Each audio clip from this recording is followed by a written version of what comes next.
అందరికీ నమస్కారం. నేను మీ షణ్ముఖ్. వైఎస్ జగన్మోహన్ రెడ్డి గారు.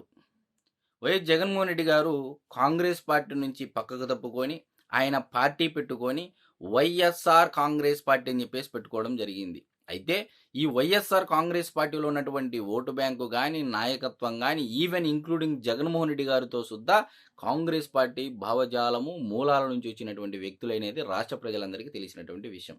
మరి ఇదంతా ఎందుకు చెప్తున్నాను అంటే, ఈరోజు ఆంధ్రప్రదేశ్ రాష్ట్ర మాజీ ముఖ్యమంత్రి, పులివెందుల శాసనసభ్యుడైనటువంటి వైఎస్ జగన్మోహన్ రెడ్డి గారికి అదే వైఎస్ఆర్సీపీ పార్టీలో ఉన్నటువంటి అగ్రశ్రేణి నాయకత్వంలో 2 వర్గాల ప్రతిపాదనలు జగన్మోహన్ రెడ్డి గారి టేబుల్ పైన పెట్టడం జరిగింది. మరి అగ్రశ్రేణి నాయకత్వంలో ఒక వర్గం ఏమని ప్రతిపాదన పెట్టింది? మరి అదే అగ్రశ్రేణి నాయకత్వంలో ఉన్నటువంటి మరొక వర్గం ఏమని ప్రతిపాదన పెట్టింది అంటే, ఒకసారి వివరాల్లోకి వెళ్ళేటువంటి ప్రయత్నం చేసినట్లయితే, అగ్రశ్రేణి నాయకత్వంలో ఉన్నటువంటి ఒక వర్గము కాంగ్రెస్ పార్టీతో మనం కలిసి వెళ్ళాలి. లేదా కాంగ్రెస్ పార్టీలోకి విలీనం చేయాలి. లేదా గతంలో మనం ఏ విధంగా అయితే 2019 నుంచి 24 మధ్య లోగుట్టి వ్యవహారం నడిచిందో, అంటే పొత్తు లేకోకుండా మరి ఏ విధమైనటువంటి లోపాయికారి ఒప్పందాలతో మనం వెళ్ళామో, అదే తరహాలో ఇప్పుడు కాంగ్రెస్ పార్టీ ఇండియా కూటమి అలయన్స్‌లో అయినా వెళ్ళాలి. లేదా కాంగ్రెస్ పార్టీతో ఒప్పందంతో అయినా వెళ్ళాలి. లేదా కాంగ్రెస్ పార్టీలో విలీనమన్నా చేయాలనేటువంటి దిశగా ఒక అగ్రశ్రేణి నాయకత్వంలో ఉన్నటువంటి ఒక వర్గం జగన్మోహన్ రెడ్డి గారి పైన, అంటే టేబుల్ పైన ఒక ప్రతిపాదన పెట్టింది. ఇది ఒక ప్రతిపాదన.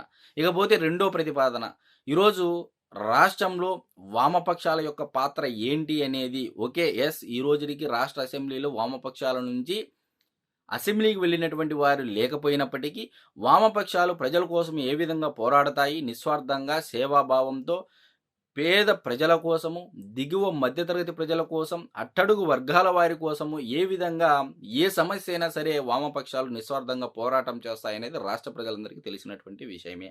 ఇది నేను కొత్తగా చెప్పేటువంటి మాటలు కాదు. మరి మరి ఏమని ప్రతిపాదన వచ్చింది జగన్మోహన్ రెడ్డి గారి టేబుల్‌పై కంటే, మనము వచ్చే ఎలక్షన్‌లకి పొత్తులో వెళ్ళాలి వామపక్షాలతో ఎయిదర్, లేదా పోరాటాల వరకు వామపక్షాలతో కలిసి వెళ్ళి సింగిల్‌గా, అంటే 2029 ఎన్నికలలో మనం సింగిల్‌గానే పోటీ చేసి ఓన్లీ పోరాటాల వరకే వామపక్షాలతో మనం పొత్తులో కలిసి వెళ్దామన్నట్టుగా ఒక ప్రతిపాదన, అంటే అగ్రశ్రేణి నాయకత్వంలో ఉన్నటువంటి మరొక వర్గం జగన్మోహన్ రెడ్డి గారి టేబుల్ పైన ప్రతిపాదన పెట్టడం జరిగింది.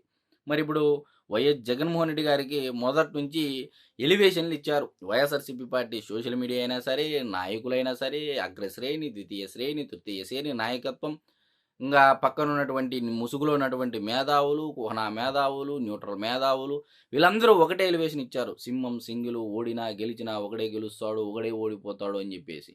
మరి ఈరోజు ఈ ప్రతిపాదనలకు ఒకవేళ వైఎస్ జగన్మోహన్ రెడ్డి గారు తలొగ్గితే, మరి ఈ ఇచ్చినటువంటి ఎలివేషన్ బూడిదలో పోసినటువంటి పన్నీరైపోతుందనే తరహాలో ఇప్పుడు వైఎస్ఆర్‌సీపీ పార్టీ అధిష్టానం భావిస్తా ఉంది అని చెప్పేసి ఒక అంతర్గత సమాచారం.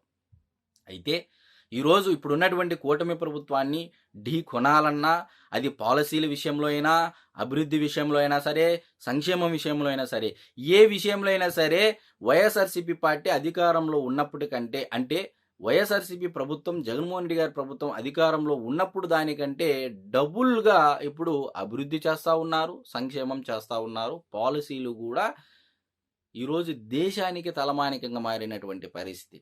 మరి ఇటువంటి పరిస్థితుల్లో ఏ దానిపైన వైఎస్ఆర్‌సీపీ ప్రభుత్వము పోరాటం చేయాలనేటువంటి ఒక పెద్ద సందిగ్ధంలో, పెద్ద ఆలోచనలో, పెద్ద డైలమాలో ఇప్పుడు వైఎస్ఆర్‌సీపీ పార్టీ అధిష్టానం ఉందనేది, తల మునకలైతా ఉందనేది రాష్ట్ర ప్రజలందరూ కూడా చర్చించుకునేటువంటి అంశం. మరి ఈరోజు ఇటువంటి సమయంలో మనం సింగిల్‌గా వెళ్లి పోరాటాలు చేస్తే, ఈరోజు కోటి సంతకాల సేకరణ అని చెప్పినా సరే, మెడికల్ కాలేజీల అంశంలో సరే ప్రజల నుంచి పెద్దగా స్పందన లేనటువంటి పరిస్థితి.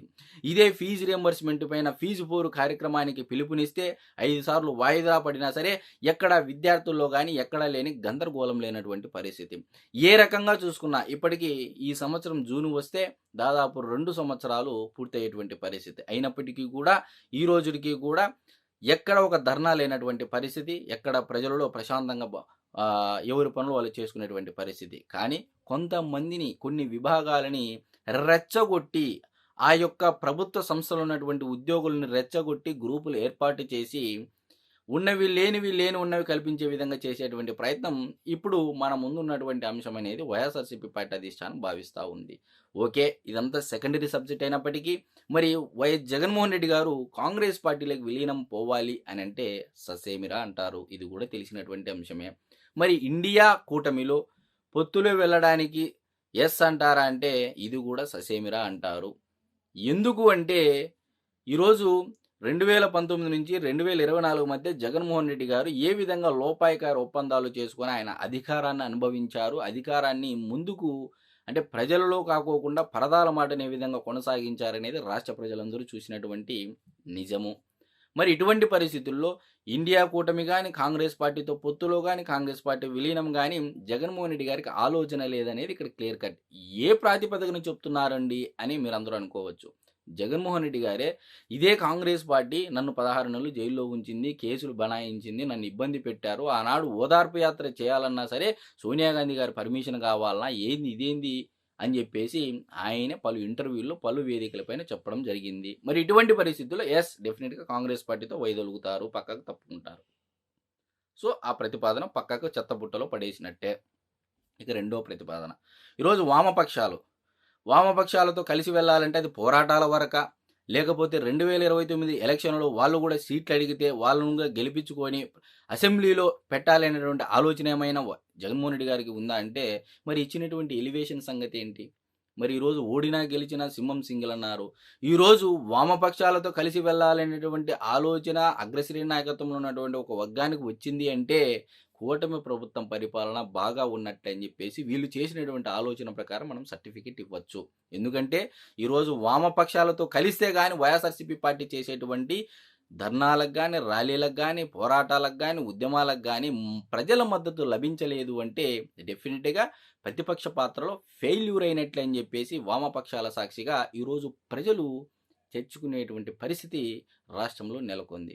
మరి ఇటువంటి పరిస్థితుల్లో జగన్మోహన్ రెడ్డి గారు ఏం నిర్ణయం తీసుకుంటారనేది పాదయాత్రకు ముందే అనౌన్స్ చేస్తారనేటువంటి ఒక అభిజ్ఞ వర్గాల భూగడ్డ సమాచారం మేరకైతే మనం ఖచ్చితంగా చెప్పొచ్చు. అందరికీ నమస్కారం.